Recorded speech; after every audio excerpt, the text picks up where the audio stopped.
right. So I brought a little something for me today. I don't see well anymore, and so I can't see with my glasses on, and I can't see with them off. So I thought I'd bring this is what I use at home when I'm, I remember when Brother Will Harrison, when the Coppels lived back behind your place and they had a fire damage, and then my dad built a little thing for them in the back of their property, in the back of one of his properties. I remembered seeing, as we were trying to find out what was salvageable in their home, I remember seeing Brother Koppel with a magnifying glass next to his Bible, and there was all the smoke damage, and there was his Bible laid out and his magnifying glass sitting on top of it. And I thought, my God, he is old. he is old. And now mine has a light to it, so that was something that Brother Koppel didn't have the advantage of. But he was not as old as probably as I thought he was as a 15-year-old boy. But these can be very helpful, and it helps me be able to see what I'm saying here, because I have to just wing it most of the time, and if you see me, I skip lines, I don't quote it right, because I can't really see well. Last week, I don't know, we had a small crowd last week because of Mary and Seth's wedding, and a lot of people were engaged in that. But if you didn't, I felt a lot of inspiration in the things that I was talking about there. So if you didn't get the John 7 piece on the tabernacles and what was going on there, go back and listen to it. Right now, the audio is in a kind of an awkward place, so maybe we can send out a link again so that people can find that audio stream. It's not so easy to find, so we'll get that. And then in the future, we're going to revamp our website so that it's all of what goes on here is more easily discovered. So we're going to go into John 8 today. And one of the challenges we have in our age, the age that we're living in, is that there are people who do not believe the Bible. They do not believe in God. They don't believe the Bible has any inspiration at all. And anytime there can be the discovery of a passage that may have some questionable origins or not be in some of the original manuscripts, then people can get people who are enemies of the Scriptures, enemies of what Christians are doing in the kingdom of God. They can look at those passages and they'll bring those up and say, oh, see, look at this passage has this kind of background and we can prove it, right? You go back 50, 60, 70 years ago, there's something called textual criticism. That doesn't mean you're going, oh man, that's so stupid, that's lame, being critical. That's not what it means. It means that it's an approach to evaluating the Bible to see what passages came from what manuscripts. And I don't want to be overly technical here, but it's important to what I'm going to say here today. There are over 100,000 fragments of the New Testament. Well over 100,000 fragments. There's full versions of every book, and then there's little passages, little scripts, one page maybe, that we found. And in this discovery, we could see in the original Greek that sometimes one manuscript didn't exactly match up with what another manuscript said. It'd be a word here and a word there, and it may be one passage didn't even exist in one manuscript, and in another manuscript it did exist. And so what textual criticism did is it went back and it took all of these hundreds of thousands of manuscripts and began to kind of lay them on top of each other and say, okay, how did this go? And we could see like branches of thoughts and how this one was fed by this branch. So we know that there had to be somebody wrote the very first version. And the goal of textual criticism is to get back to what that said. But this wasn't like, Control V, Control C, Control V, right? For all of you computer guys out there, you go and select a passage of set of text, Control C, that copies it. If you take a document in your word processor and you select it and you do Control C, and then you go to another document and you do Control V, what's going to happen? It's another trick question. It's going to copy and paste, right? And would we expect like whole words to be missing from that Control V? No, we expect it to be identical to what we copied. But humans writing down texts, and they would sit in rooms like this, and there'd be like, 10 or 15 scribes. And somebody would stand at the front, and they would start to read a very important text. It could have been the Gospel of John, and as they were reading that text in Greek, those scribes were writing. And so we see in these Greek texts that there were variants. They could have heard wrong. How many of you have ever walked and said, I heard her say, and it was kind of like that. And when you're copying something down from a professor at school, how sometimes you might try to get the exact wording, but it gets lost there. Now, a scribe was trained in that. And the person who was speaking out was trained in a certain cadence to make sure that there weren't a lot of copyist errors. But the reality is, they made errors. And so when you look at the over 100,000 copies out there of the New Testament, there are variations, a word here and a word there. Now, what's going to happen? Why is this important? Because if you go in and you have a version of inspiration, if you say, the Bible is the inspired Word of God, and by that you mean that everything that has been written down is absolutely from the voice of God, spoken into the ear of the original writer, and you're reading it off that page. If that's your version of it, then we have a little bit of a problem, don't we?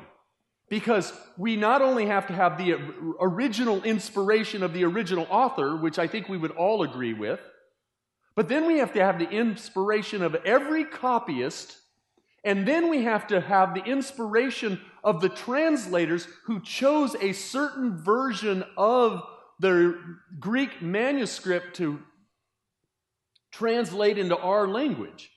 You see, and so now we know that it becomes a challenge to go, okay, every word is inspired. Yes, every word in the original was inspired. But it's taken a long journey, and it's been abused along the way.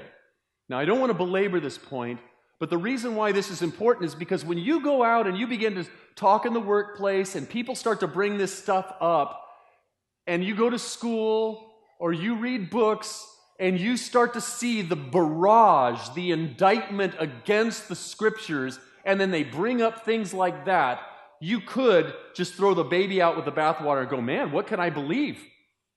One of the greatest textual critics that we have on the planet is a guy by the name of Bruce Metzger. And he was very, very talented in this regard. And a believer, man, he read all of these manuscripts, hardcore believer, but he had a student, what was his student's name? Bart Ehrman. One of his top students, Bart Ehrman, went to Moody Bible Institute. Man, a Bible thumper, but as soon as he got into the textual criticism, as soon as he started studying under Bruce Metzger, he began to throw the baby out with the bathwater. He's like, oh, no, you know what? Jesus was just a man. He throws out all inspiration because of it. So people can approach this problem and they can throw the baby out with the bathwater, or they can embrace. And smarter people than me have looked at it and thrown it out and have retained it. And the reason why I want to bring this out and throw it out on the table is because I already know Mary came back from one of her classes and brought up some of this very stuff. And it can start to deaden your feeling. Those songs that we sang, that first song, there was something about the way we sang the God of angels' armies, who's before me and who's behind me, that resonated truth in my life. Something that was down, as Brother Spinks would say, below the fifth rib, it resonated with me. There was a truth in it. All of my experiences in life have led me to believe that somebody out there's got my back.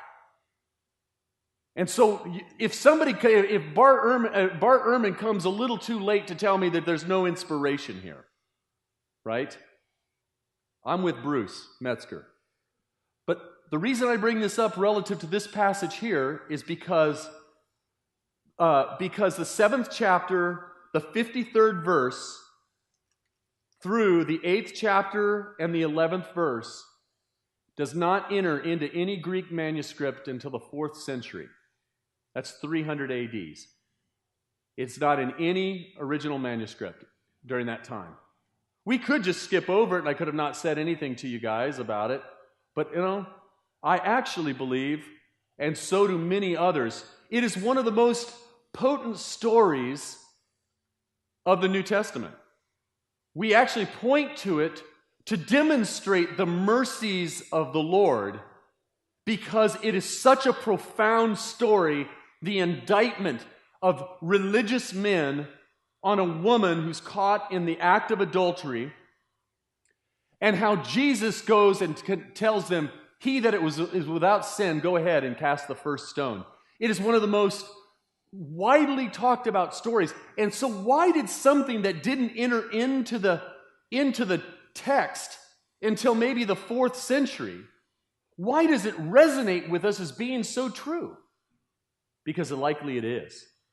It's interesting that this text, it shows up over in it's weird. This same story has shown up in Luke 21, right after verse 38. In John 7, right after verse 36. In John 7, right after verse 44. And in John 21, right after verse 25. So it's popped around. There's also a student right into the first part of the 2nd century. He was a student of John's. His name was Papias, and he wrote 5 books. And being close to the John and being a student of John, in one of his books, he wrote a story that was referenced by other people that said that these men brought a woman to Jesus to see how he would judge, and left him to judge her to see what he would do. Nobody else talked about it. It's interesting that in the 4th century, when this text pops up, Augustine, who's in the next century, Augustine, the great church leader, the kind of the father of Catholicism, he wanted it removed. He didn't want anybody to reference it anymore, because men were coming to him and saying, you know what, this has given women kind of a license to commit adultery. It's given them a license to be unfaithful to their husbands. So we want to rip this one from the pages. But I'm glad they didn't, because I think that this is an original story. I think that it floated in the minds and in the hearts of people, and it found its place here at the beginning of John 8. And I'll explain why I think most of the manuscripts put it here in a little bit, because I think it doesn't fit nicely, because if you were to read down to verse 52 and then jump to verse 12, you can see that there's not a break in the action. So it's clearly an insertion here. But now you have to get into the mind of the original guys and say, well, why did they insert it here? What was behind all of that? And so maybe we can get into it. But let's get into what is at the heart of this that makes it true, makes us really get in to this person called Jesus and how he took on those that were in the establishment. It says, they went each to his own house, but Jesus went to the Mount of Olives. Now, this is an interesting thing that when he would go, this is a place that Jesus would go to pray. On the last week of his life, that's where Jesus spent. As a matter of fact, if you go and look at Luke 21, verse 37, look at that real quick. Luke 21, verse 37. He's there in the garden, let's see, and every day, verse 37, and every day he was teaching in the temple, but at night he went out and lodged on the mount called Olivet, or the Mount of Olives. So this was a practice of his. And the reason why I think it's interesting that this is the only place that the Mount of Olives in the Gospel of John is mentioned, and it's mentioned heavily in Luke, and that this text was also found in Luke, it is possibly that it comes from Luke. And let's just look over at, I think it's the 21st chapter. Let's see.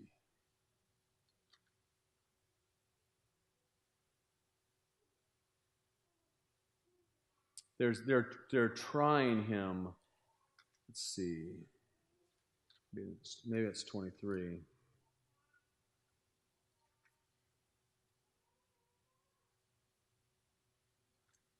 I'm not sure.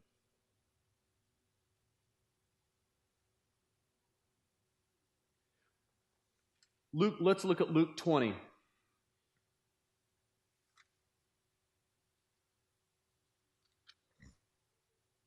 And the 20th verse. So this is a pattern. This is a pattern of behavior that the Pharisees had with Jesus. So they watched him and sent spies who pretended to be sincere, that they might catch him in something he said, so as to deliver him up to the authority and jurisdiction of the governor. So they're trying to find him, they're trying to get him caught in something. So then they ask him a question, "Teacher, we know that you speak and teach rightly and show no partiality, but truly teach the way of God. Is it lawful for us to give tribute to Caesar or not?" But he perceived their craftiness and said to them, "Show me a denarius. Whose likeness and superscription does it have?" They said, "Caesar's." He said to them, "Then render to Caesar the things that are Caesar, and to God's the things that are God's." He takes their question and he doesn't answer their question directly. But you see, if they could get Jesus to say not to give tribute to Caesar, then who do they go to next? They go to Caesar and tell him that we've got a treasonous man on our hands. It's very similar to what's going on here. He says, he goes up to the Mount of Olives, but early in the morning, he came again to the temple, and the people came to him, and he sat down and he taught them. The scribes then bring a woman who has been caught in adultery, and placing her in the midst, they said, "Teacher, this woman was caught in the act of adultery." Isn't that interesting? She was caught in the act. They bring her out and expose her in the midst. You know, it's interesting to me that Joseph, when his wife Mary was found pregnant, he was going to put her away privately. He was going to divorce her. He wasn't going to make her a public spectacle. He was going to put her away privately. But these men catch a woman in the act of adultery, and they bring her publicly and throw her before Jesus. If you go back to the other Gospels that talk about them making Joseph, because he was an honorable man, he was not going to expose his betrothed, because according to Deuteronomy 22, look at Deuteronomy 22:22. That's where the action starts there. 22:22. He says, if there's a betrothed virgin, 23rd verse, 22 says, if a man is found lying with the wife of another man, both of them shall die. If he's found, both of them shall die, the man who lay with the woman and the woman. So you shall purge evil from Israel. If there is a betrothed virgin and a man meets her in the city and lies with her, then you shall bring them both out of the gate of the city, and you shall stone them to death with stones. The young woman, because she did not cry for help, though she was in the city, and the man, because he violated his neighbor's wife. So you shall purge evil from your midst.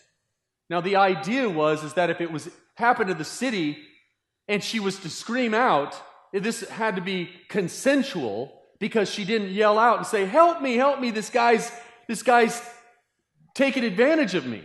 Because he didn't do that, because that wasn't what was going on. They were in the city. She was a betrothed woman. It meant that she had given herself, she was betrothed to one man, and she had given herself to another, and there's where stoning comes in. Look real quickly at Leviticus, so we just kind of cover the bases here. Leviticus 20, verse 10, it says, if a man commits adultery with the wife of his neighbor, both the adulterer and the adulteress shall surely be put to death. Well, this is a really great message, right? But you know what? The reason why I like going through the Bible like this is because I don't know if anybody's committing adultery. So if nobody's committing adultery right now, this just passes right over us. But the worst time to bring this subject up is when we got a situation in our church of adultery, and then everybody goes, oh man, the pastor's just pointing out the problems, right? This way we just get it said, and we don't have to target anybody. Right? Praise God. But look at, these men caught her in the act of adultery. So the question is, where is the man? If they wanted to be faithful to the law of Moses, which is what they say, now in the law of Moses, Moses commanded us to stone such women. Did he command them to stone such women? As a matter of fact, the Greek verb that's used there, such, is feminized. They're not even taking into account that Moses said, you shall bring them both. What's going on here? See, culture can change people's minds. It could have just been a trap. We don't know what's going on here. It could have been that this man said, hey, I know my wife is committing adultery, and the rules for this, it couldn't be just one witness. One guy could not see like a compromising situation, like them both coming out of a room, or see them in a compromising position, and then say, oh yeah, I saw them. It had to be 2 or 3 witnesses, so the timing had to be at the same time. Well, that's hard to do, isn't it? So in order for them to come and the deposition to be given and them to come and testify the same thing, they both had to be there, they both had to see the same thing. But if they were, where is that? Where is the man? And this would help us to understand the vulnerability that can exist and has existed for women in the past. We need to be very protective of women.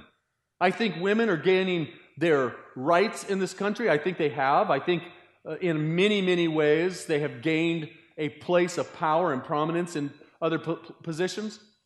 But there's still a vulnerability that we all need to be aware of. And the tendency to let guys off for certain behaviors and to mark women for the same behaviors. We need to be careful with that. She's caught in the act of adultery. Now they want to stone such a woman. So what do you say? What do you say, Jesus? This they said to test him. It's interesting that Jesus could not have, look at over here in John 18, when Jesus is when they bring Jesus to Pilate. When they bring Jesus to Pilate, verse 31, John 18:31. Pilate said to them, take him yourself and judge him by your own law. Judge him by your own law. The Jews said to him, it is not lawful for us to put anyone to death. This was to fulfill the word that Jesus had spoken to show what kind of death he was going to die. See, The Jews did not have the power in that day to put anyone to death. So what was Jesus going to say? What do you say, Jesus? Moses says to kill this woman. What do you say? So if Jesus says, yeah, kill her.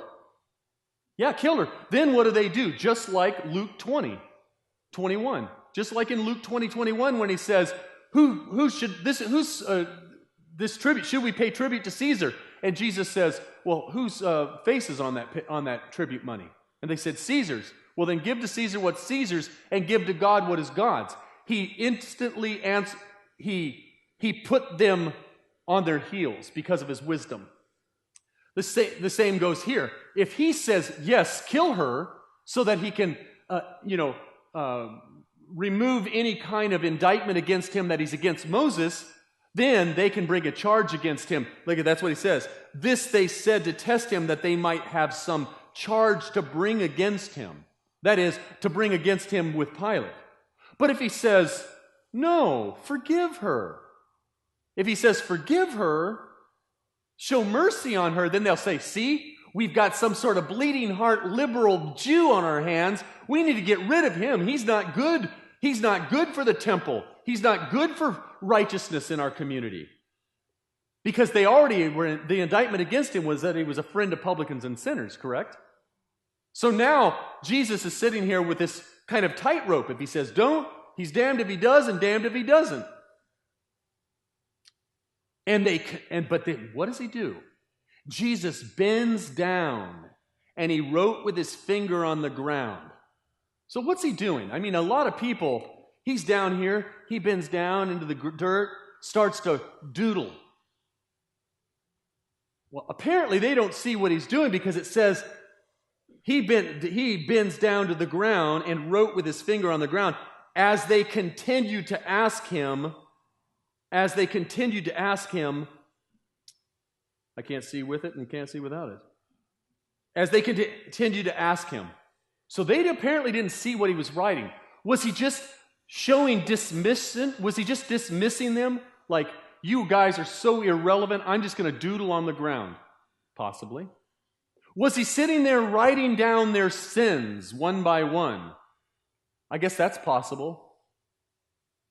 Some people think that he was maybe writing Jeremiah 17, where he says in the 13th verse, O Lord, the hope of Israel, all who forsake you shall be put to shame.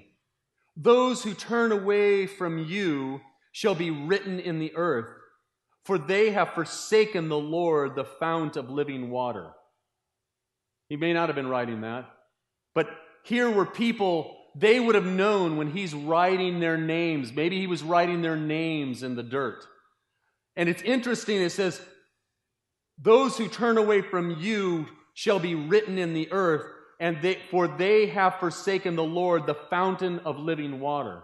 What's interesting about John, just there in John, the end of John 7, we were reading last week, on the last day of the great feast, Jesus stood up and cried, this is verse 37, if anyone thirsts, let him come to me and drink, for whoever believes in me, as the scripture has said, out of his belly shall flow rivers of living water. And like he said to the woman at the well in John the 4th chapter, in the 14th verse, he says, woman, whoever drinks of the water that I give to them will never thirst forever. For the water that I will give him will become like a springing well of water up to eternal life. So you see what might have been in their minds. Whoever inserted this right here could have been thinking, he's writing in the earth. These men are really showing the true heart, their true colors. They only bring one of those that are caught in the act of adultery. They're only willing to kill her. They're putting Jesus up to the test. They're not like Joseph, who was an honorable man and was going to put away his wife privately, but they were really wanting to make a public spectacle of this woman. So then, Jesus stood, and he says to them, let him who is without sin among you be the first to throw a stone at her. So he doesn't undermine the law, right? He doesn't undermine the law when he says this. Seems a little risky to me. What if somebody was just bold enough? We've had a guy stand up at this pulpit, not this one, and say that they were sinless. So, I mean, Jesus was a little bit of a gamble there, you know. It's like, he that is without sin, go ahead and pick up the first stone and get the job done. Because the law also says that the one who finds them is the first one to take the stone and cast. And then the whole congregation comes in and piles on, right? The witnesses, though, man, what a power in a witness. I know we need to really be careful about how we witness to the things. If we're not there and we begin to witness to the things that we have neither seen and only heard through rumor, we need to be very careful the kind of stones we're picking up. Because according to the Scriptures, I think it's interesting. I've only discovered this since I've been pastoring over the last little over 2.5 years, is that everybody wants me to, not everybody, but some people want me to be the bad guy. They want me to see the unseen thing and call somebody into question. But they themselves, who are witnessing to something they haven't truly witnessed, they don't want to pick up the stone and cast it. Wow, what a twisted thing that happens in our hearts. We will believe the report of a witness who wasn't there. And we love to talk about it. And we love to spread it to the point that we could destroy the lives. We do this all the time. I was so convicted reading this week, just thinking about how defensive I get of those things and those people that I feel have it most out for me at work. The next thing I know is the first time that they fail, or I perceive that they fail, or I hear a rumor of their failure, boy, I want to take that and club them to death with it. Because I'm afraid of them. I'm afraid of their political power. I'm afraid of how they hate me. And maybe sometimes I'm projecting on them. Maybe I hate them really. I remember one time Mary was saying, I don't think so-and-so likes me. She was a little girl, about 9 years old. I don't think so-and-so likes me, a person in the church. And we were like, and Julie just kept kind of probing at her. Well, why do you say that? I don't know. The way she looks at me and the things that she says and such and such and such and such. And I don't know if it was me or Julie that said it to her. She says, maybe you don't like her. You know, and it got into her head. She goes, no, I don't like her. you know, so she realized that maybe she was projecting on them. They didn't like Jesus, but they didn't know why they didn't like Jesus.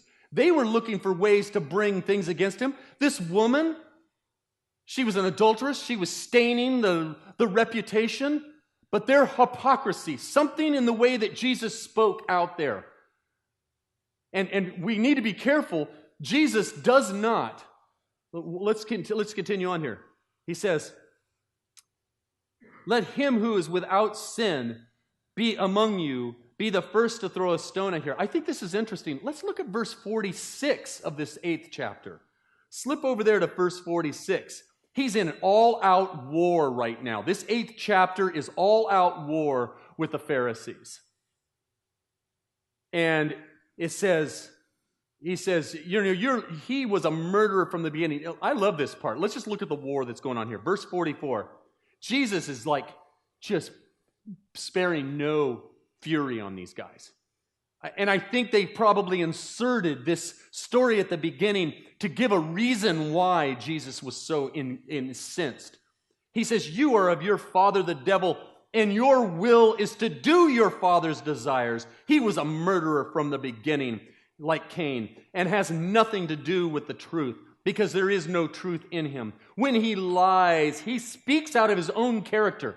Their lies about this woman, and it was a lie in the sense that not that they didn't catch her in the act of adultery, but they did not bring the other. They did not, their full motives for bringing this woman and exposing them was not being met, which is a lie. When our motives are not peeled back, when we don't allow God and people to see in ourselves, which is the people we lie to the most, when we don't peel that back and let the liar and the thief and the murderer and the adulterer come out and be exposed for who we really are. John is dealing with that. He says, you say you have no sin. Was that in the first chapter? It says you stay in darkness.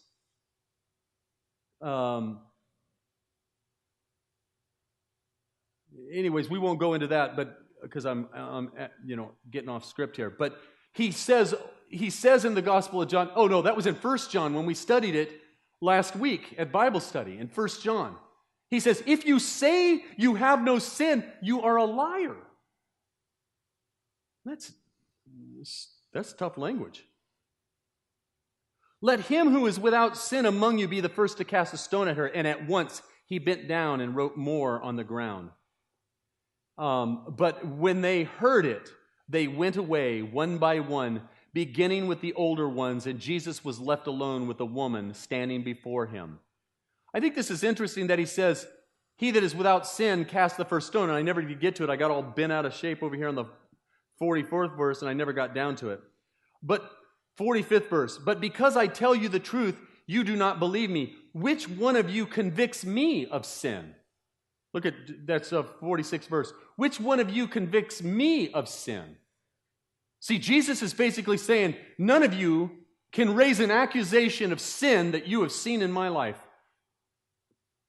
When Jesus says, he that is without sin cast the first stone, he is the one without sin, according to the 46th verse.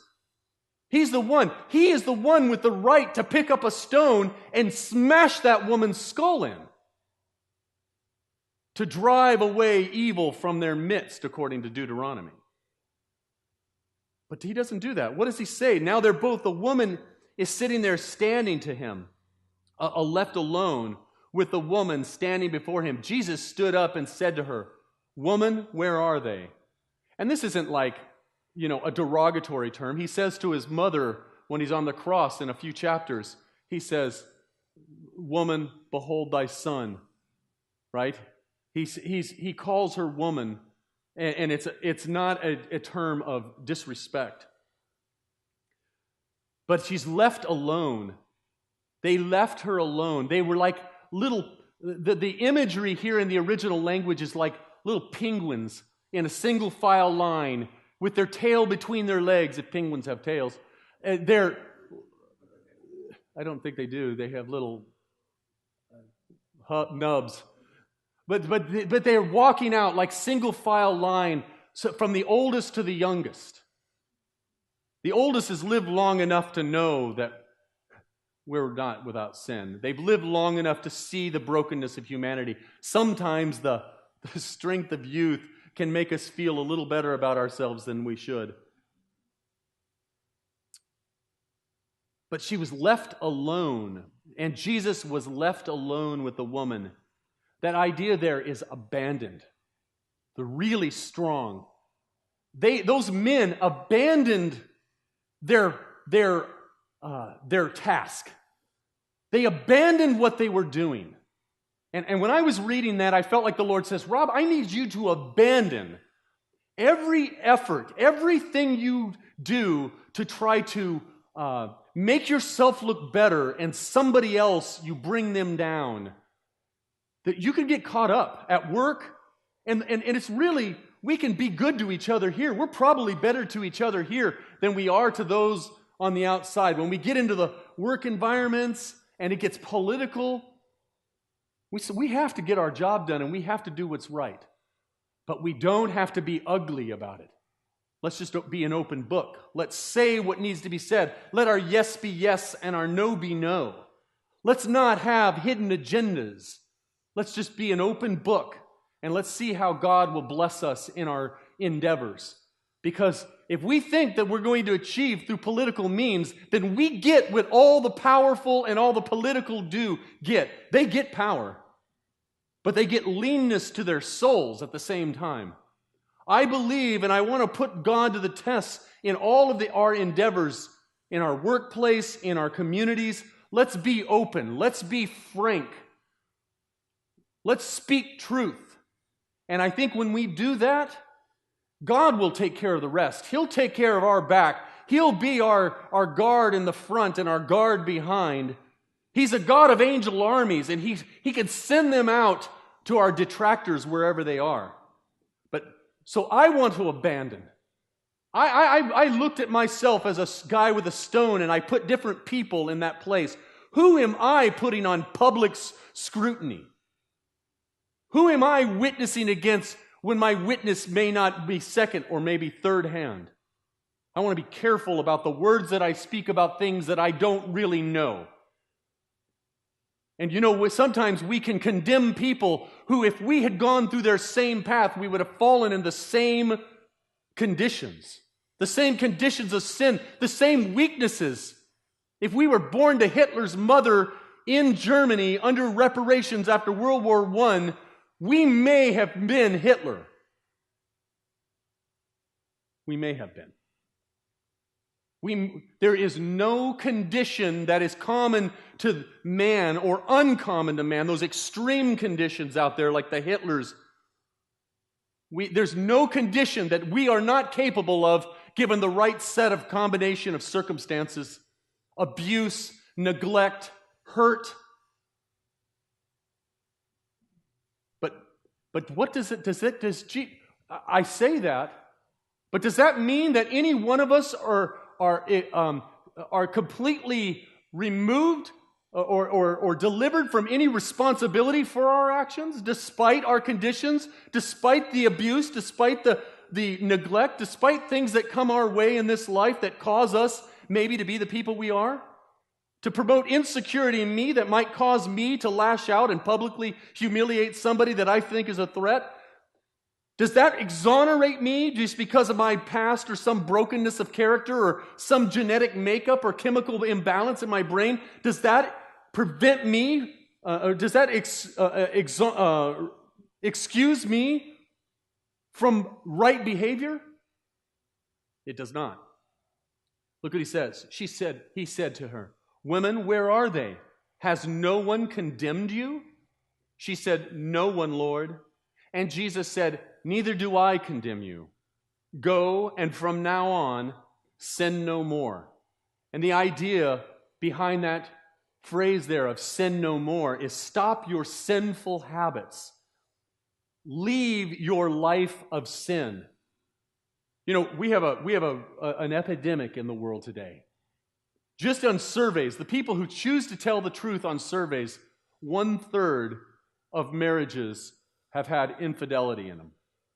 And of those who commit unfaithful acts against their spouse are 350% more likely to do it again, which says to me that sin, when it gets in us, is so difficult. The patterns of sin, the patterns of brokenness, they begin to pile in and pile in and pile in on us. And we have got to take strong action. It has to be action like go. We have to think through what makes us so. Why I'm reading a very interesting book right now. And in this book, it's a psychiatrist who taught at Johns Hopkins University and then Stanford University. And he wrote many books. And so in his 80s, he's a Jewish guy, he grew up as a grocer. His father was a grocer that came over from Russia. And what he decided to do is just look at his life. Look at his whole life in his 80s. And he did his own analysis. He asked himself questions. Why did you do that? Why was it that you felt that way? Why did you respond this way? And then he would go back and he'd think about, and he's telling stories about living in the apartment above his home, and how the roaches would drop from his bed, from the ceiling at night onto his bed, and how they put kerosene on the bed posts of the bed so that the roaches wouldn't crawl up the bed at night. And his fear, an unnatural fear of bugs and roaches. Can you imagine?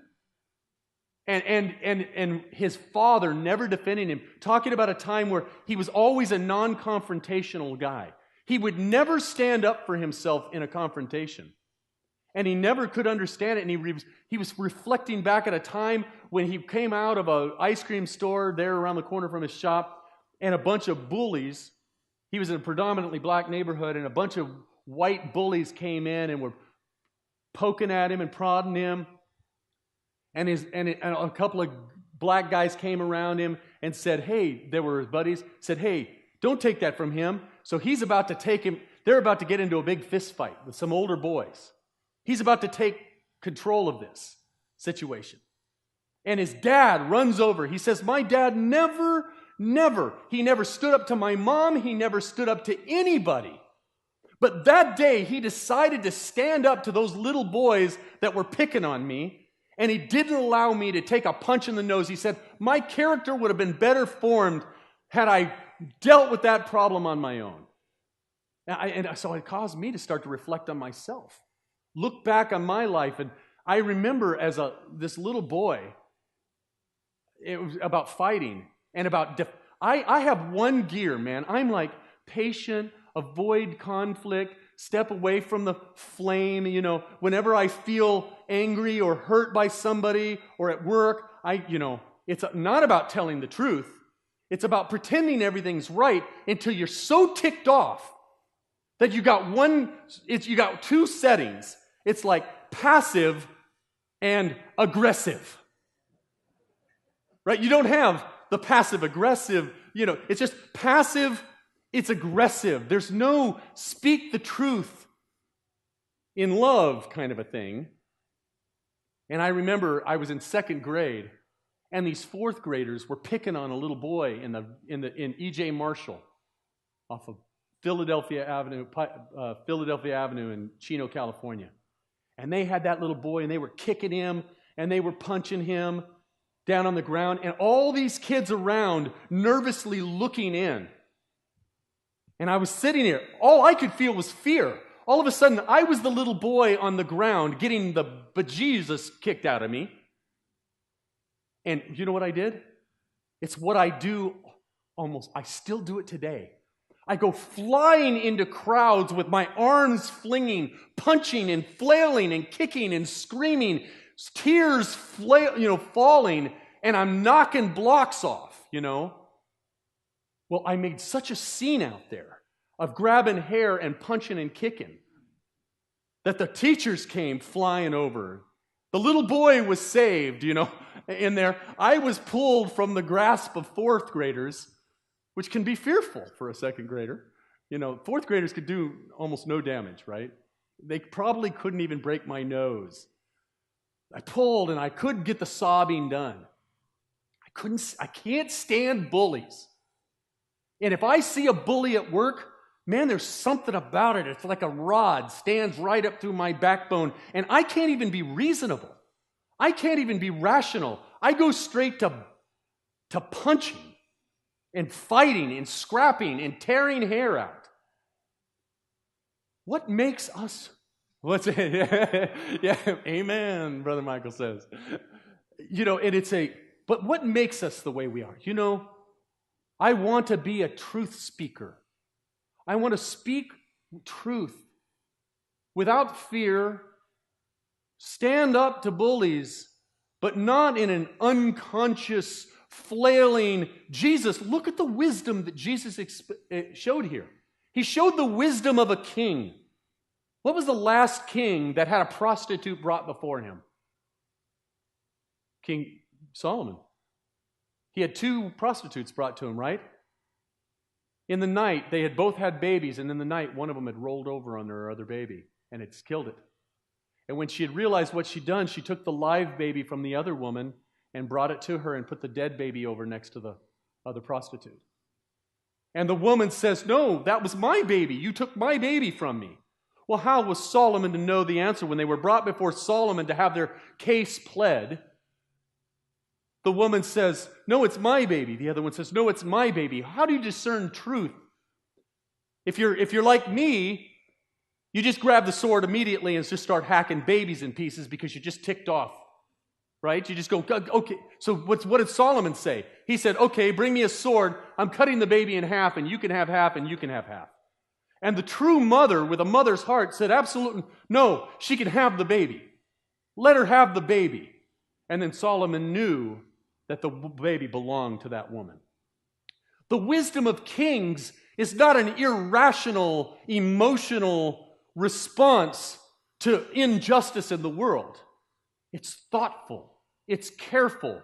We get our own brokenness out of the way so that we can see with right judgment. You see how important that is? When John says in the book of Revelation 5, he says these 24 elders they will reign as kings and priests upon the earth. And that is what our goal, that's what our calling is to be kings and priests upon the earth. It does not mean that we're weak little pansies. I don't think one of those Pharisees walked out of there thinking, well, that guy is weak. Jesus is a weak guy. Jesus positioned himself between the accusers and the accused. And I think if we will find ourselves in that uncomfortable position at times, making sure that the broken, when we fall into sin, when we fall into that kind of brokenness, what we need is an advocate. We don't need more condemnation because God knows that we'll heap it on ourselves enough. Those quiet, silent times when we are mulling over our behaviors and we are loading it on and replaying it over and over and over again until we're so broken and so shackled by our own voice that we cannot move. That person does not need more people telling them that they need to feel condemnation or that they need to feel the full impact of their wrongdoing. What they need, Jesus says, I didn't come into the world to condemn the world. He said that over in John 3. For God so loved the world that he gave his only begotten Son, that whosoever believes in him should not perish but have everlasting life. For the Son of Man did not come into the world to condemn the world, but that the world through him should be saved. And that's what he's doing here. He's saving the world. And he is between you and the accuser. In your life, whatever the voice of the accuser manifests itself as, it could be a person, it could be an inner voice. Wherever that accuser is, the Lord is saying, where are your accusers? The one who is without sin does not cast a stone. Go and sin no more. Go and sin no more. And the way we begin to do that is through this therapy of a relationship with Jesus Christ. When you have his Spirit touching you through songs and through testimonies and through the Word, when you're reading his Word, when you're communing with your family, when you're doing good acts of love, something is happening to repair the brokenness within you. And then we can see clearly. We can truly be kings and priests. And we can judge with right judgment and not out of an emotional feeling. Because, somebody could fall into sin here in this congregation. And based on your relation to them, you would want to see them restored or you'd want to see them condemned. If you've had history with them, which a church community is great from the standpoint that you have long history with people. It's also rough because if you grew up as a boy that, was a little awkward or a little something, you get labeled that. That's why Jesus said a prophet is not without honor except in his own country. And our brokenness can follow us. If it's not following us in our own mind, sometimes it follows us within here. We got to be careful not do that. All right. I hope that was helpful. For a verse that wasn't in the original for 400 years, or 300 years. But I believe these words, they resonate. Don't they resonate true with you? Don't you think that this is something like Jesus would have done? Something like Jesus would have done. It's an action, and this is why this chapter has stuck with us as long as it has. All right.